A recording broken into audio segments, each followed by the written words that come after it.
कार्यक्रम को प्रधानमंत्री जी ने और हमारी सरकार ने इस तरह से लिया, किस तरह ये कार्यक्रम ने पूरे देश के 140 करोड़ लोगों को एक साथ बांधा है।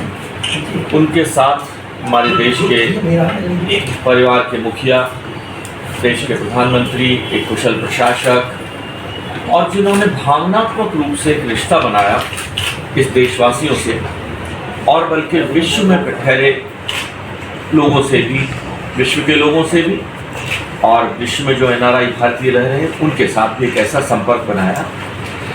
आज उसके विषय में 100वां संस्करण कल है और आज इस विषय पर आप पत्रकार सहायकार बंधुओं को आमंत्रण दिया गया है कि इस कार्यक्रम की सकारात्मक भूमिका क्या है। कई बार कुछ लोग इसको बोझ समझते थे कि साहब प्रधानमंत्री जी आएंगे, आधा घंटा बोलेंगे, भाषण देकर चले जाएंगे। यही इस कार्यक्रम का मकसद नहीं था और जो मकसद था उस मकसद में हम सब लोग खरे उतरे और उसके परिणाम भी सामने ही आए। 3 अक्टूबर 2014 को जब ये कार्यक्रम शुरू हुआ तो लोगों ने, खासतौर पर विपक्ष के लोगों ने इस पर प्रश्न चिन्ह उठाए कि साहब ये कार्यक्रम क्यों किया जा रहा है, किसका क्या मकसद है, क्या उद्देश्य है। समय बदलता गया और लगभग लंबा समय, लगभग 8-9 वर्षों का समय हो गया। 2015 में जब ये कार्यक्रम अपने चरम पर था, अमेरिका के राष्ट्रपति बराक ओबामा जी ने भी इस कार्यक्रम को प्रधानमंत्री जी के साथ देखा और देशवासियों के प्रश्नों के जवाब दिए। पत्रकार सहायकार बंधु, आप समाज का आईना है और यह सूचना और यह विवेचना आपके माध्यम से सरकार तक भी पहुंचे और सरकार की जो मंशा है वह आप तक भी पहुंचे। इस उद्देश्य से आज आप सब लोगों को आमंत्रित किया गया है कि कल के 100वें संस्करण का आयोजन जो किया जा रहा है वृहद रूप से किया जा रहा है कि हमारे हर मंडल स्तर पर, बूथ स्तर पर कम से कम एक विधानसभा में 100 कार्यक्रम, लोकसभा में 500 से ज़्यादा कार्यक्रम, 100 कम से कम, और हर एक कार्यक्रम में कम से कम 100 की संख्या हो। इस कार्यक्रम को एक नई पहचान देने के लिए नोएडा स्टेडियम में एक आयोजन किया है जिसमें अपने गौतम बुद्ध नगर के शहर के लगभग 4 से 5 हज़ार लोग वहाँ पर होंगे और उसमें सभी वर्ग के लोग होंगे। वहाँ डॉक्टर्स भी होंगे, वहाँ इंजीनियर भी होंगे, वहाँ चार्टर्ड अकाउंटेंट भी होंगे, वहाँ नर्सिंग के लोग भी होंगे, वहाँ उद्योगपति भी होंगे, वहाँ किसान भी होंगे, वहाँ युवाओं भी होंगे और सब खिलाड़ी भी होंगे। सभी लोग वहाँ पर होंगे। जो अपने यहाँ के पद्मा अवार्डीज़ हैं वो भी इसमें भाग लेंगे और सभी लोग सामूहिक रूप से बैठकर, मैं स्वयं भी वहाँ रहूँगा, हमारे विधायक भाई पंकज सिंह जी वहाँ रहेंगे और हमारे जिला पंचायत चेयरमैन अमित चौधरी जी वहाँ रहेंगे। अन्य सभी विधायक अपने अपने क्षेत्र में इन कार्यक्रमों में रहेंगे। इस कार्यक्रम का नोएडा स्टेडियम में आयोजन का मकसद ये था कि सामूहिक रूप से हम सुने इसको और देश की जनता तक, क्षेत्र की जनता तक ये संदेश जाए कि किस तरह इस कार्यक्रम ने एक सकारात्मक सोच देशवासियों में, क्षेत्रवासियों में बढ़ी है। एक पॉजिटिव सोच के साथ जब कोरोना काल में थाली बजी, दीपक जलाए गए, जब पहले ये कार्यक्रम हुए, selfie with daughter, Amrit Sarovar, सफाई आंदोलन और जब लाल किले की प्राचीर तक से भी प्रधानमंत्री जी ने टॉयलेट की बात करी, इज्जत घर की बात करी, तो कुछ लोगों ने कटाक्ष भी किए, कुछ लोग इस पर हंसे भी। लेकिन आज सच है कि इस मन की बात कार्यक्रम के माध्यम से स्वच्छता एक आंदोलन बन गया। सेल्फी विद डॉटर के थीम को लेकर बेटी बढ़ाओ बेटी पढ़ाओ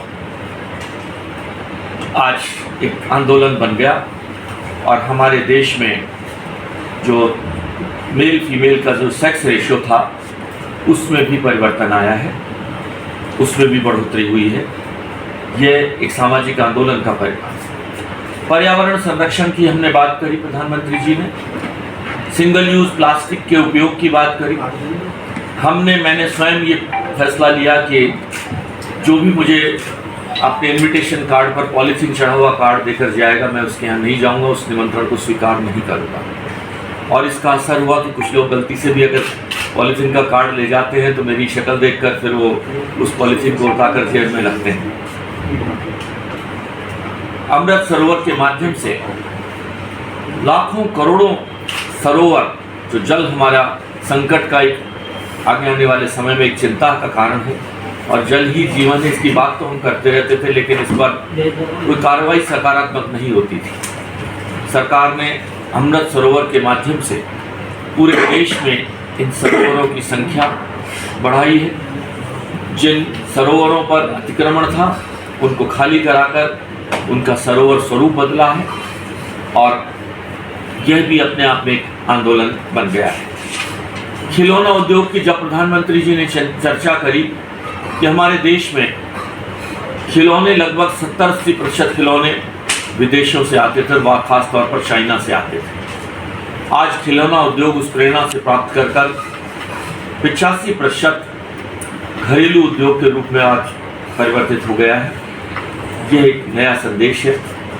जब उन्होंने, प्रधानमंत्री जी ने कोरोना काल में उस ऑक्सीजन के ट्रक को ले जाने वाले ड्राइवर को सम्मानित किया, उससे चर्चा करी, उस पायलट से बात करी, तो अन्य ऐसे कामगारों का सम्मान बढ़ा कि हमारे प्रधानमंत्री जी उस वर्ग तक भी पहुंचते हैं और उसकी भी पहचान बनाते हैं। पहले पद्मश्री, पद्मा अवार्ड्स जाने पहचाने चेहरों को दिए जाते थे। उनका तरीका एक ऐसा तरीका था जो कभी किसी के समझ में नहीं आया। हमारी सरकार ने, हमारे प्रधानमंत्री जी ने एक ऐसे तरीके के माध्यम से आज पद्मा अवार्ड्स ऐसे ऐसे लोगों को दिए हैं जिन्होंने कभी कल्पना भी नहीं की थी कि वो राष्ट्रपति भवन की ड्योढ़ी पर जाएंगे। आपने देखा टीवी पर, आपके माध्यम से, कि नंगे पांव वो लोग गए और राष्ट्रपति जी के हाथों उन्होंने पद्मा अवार्ड्स प्राप्त किए। ये कुछ ऐसे विषय हैं जो हमें ये प्रेरणा देते हैं कि किस तरह से देश 140 करोड़ देशवासियों का देश है, जहाँ हर 150 किलोमीटर पर धर्म, जाति, पहनावा, खान पान बदल जाता है, भाषा बदल जाती है, बोली बदल जाती है। कौन सी ऐसी ताकत है जो इस देश को एक मुट्ठी में बांधे हुए है? अगर विश्व के देशों की हम बात करें तो विश्व के देशों में लगभग अधिकतम देश ऐसे हैं जहाँ एक ही धर्म, एक ही जाति, कहीं क्रिश्चियनिज्म है, कहीं मुस्लिमिज्म है। ये भारत ही अकेला देश है जहाँ कितनी भाषाएं बोली जाती हैं। 124 के करीबन भाषाएं हैं, जिसमें से 24 तो मुख्य भाषाएं हैं। 52 भाषाओं में ये कार्यक्रम, यह भी अपने आप में एक अनूठा प्रयोग था, जिसमें 11 विदेशी भाषाएं। इस कार्यक्रम के माध्यम से लोग अपनी भाषाओं में जब ये आह्वान सुनते हैं प्रधानमंत्री जी का, तो एक अलग उमंग सी पैदा होती है, एक अलग राष्ट्र भावना का निर्माण होता है। जब इसके माध्यम से घर घर तिरंगा अभियान की आह्वान किया गया, विश्वास कीजिए वह एक राष्ट्रीय उत्सव के रूप में बदल गया। हर घर के लोगों में आपस में कंपटीशन हो गया कि अब हम कैसे इस आयोजन को, कैसे इस आंदोलन को सफल बनाएं। ये कुछ ऐसे उदाहरण थे जिनके माध्यम से हम ये कह सकते हैं कि ये आंदोलन एक सफल आंदोलन रहा, एक सफल प्रयोग रहा, एक सफल सोच थी, और एक सकारात्मक सोच के साथ पर्यावरण से लेकर, जल संरक्षण से लेकर, खिलौना उद्योग से लेकर, हमारे पर्यटन में, जो घरेलू पर्यटन में जो बदलाव आया है, ऐसे अमृत सरोवर के माध्यम से स्वच्छता एक आंदोलन बना, बेटी बचाओ बेटी पढ़ाओ एक आंदोलन बना। ये ऐसे बहुत सारे कार्य हुए हैं और कल हम इसकी एक झांकी देखेंगे। प्रधानमंत्री जी से ये इंतज़ार रहेगा कि कल वो अपने 100वें उद्बोधन में क्या राष्ट्र की जनता के साथ संवाद करेंगे। मैं समझता हूँ कि जब आखिरी रविवार आता था तो लोग तो दिल में एक भावना जागृत होती थी कि प्रधानमंत्री जी कुछ नया कल करने वाले हैं। और ऐसे सुदूर क्षेत्रों में एक भारत श्रेष्ठ भारत में भारत सरकार का संस्कृति मंत्री रहा, तो इन्होंने ये प्रयोग किया था, एक भारत श्रेष्ठ भारत। क्यों ना राजस्थान के लोग जाकर केरल में कुछ कार्यक्रम करें और 5 शब्द केरल के सीखें। केरल के लोग राजस्थान जाएं। अभी आपने देखा तमिलनाडु के लोग बनारस गए थे, तमिल संगम हुआ वहाँ पर। मकसद यही था कि जो विषय आपके सामने रखे गए हैं, चाहे वो जो भी मैंने आपके सामने कोरोना काल से लेकर और सभी समय पर 200 करोड़ लोगों को वैक्सीनेशन लगा, ये संदेश पहुंचने का एक ही तरीका था, वह तरीका था आम जनता से संवाद।